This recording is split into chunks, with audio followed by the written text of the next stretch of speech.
हरितालिका व्रत में हरितालिका पूजन में फुलेरे का विशेष महत्व बताया गया है।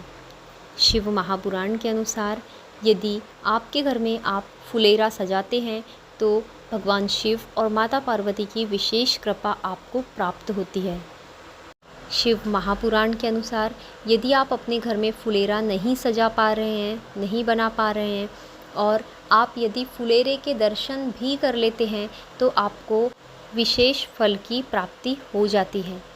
फुलेरा बनाते समय हमें किन महत्वपूर्ण बातों का ध्यान रखना चाहिए जिससे आपका फुलेरा एकदम परफेक्ट बने और किसी भी तरह की कोई गलती ना रहे, आइए जान लेते हैं।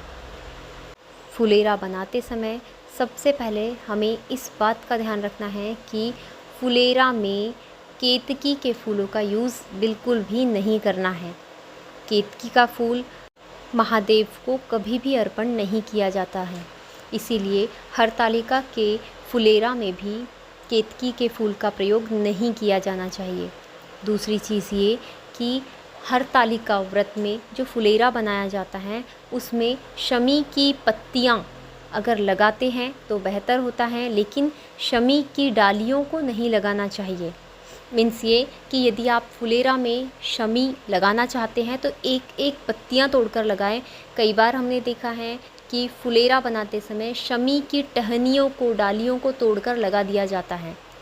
इससे अच्छा ये है कि आप फुलेरे में शमी का भी प्रयोग ना करें। शमी पत्तियों को आप शिव जी को और माता पार्वती को अर्पण ज़रूर कर सकते हैं, उन्हें ये अति प्रिय होता है। तीसरी चीज़ ये है कि फुलेरा बनाते समय आपको इस बात का ध्यान रखना है कि आप फूलों की जो मालाएं बना रहे हैं फुलेरा में सजाने के लिए, उसकी संख्या 5, 7, 9, 11 इस तरह से होनी चाहिए।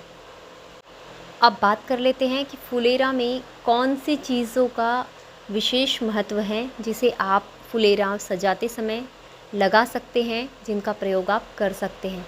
सबसे पहले आम के पत्तों को बहुत ही शुभ माना जाता है, आम के पत्तों का प्रयोग आप ज़रूर कीजिए। अशोक के पत्तों को शोक हरने वाला किया माना जाता है, अशोक के पत्तों का भी प्रयोग आपको ज़रूर करना चाहिए। इसके अलावा आप अपने मनपसंद के सारे फूलों से फुलेरे को खूब सुंदर सा सजाइए और महादेव की विशेष कृपा को पाइए।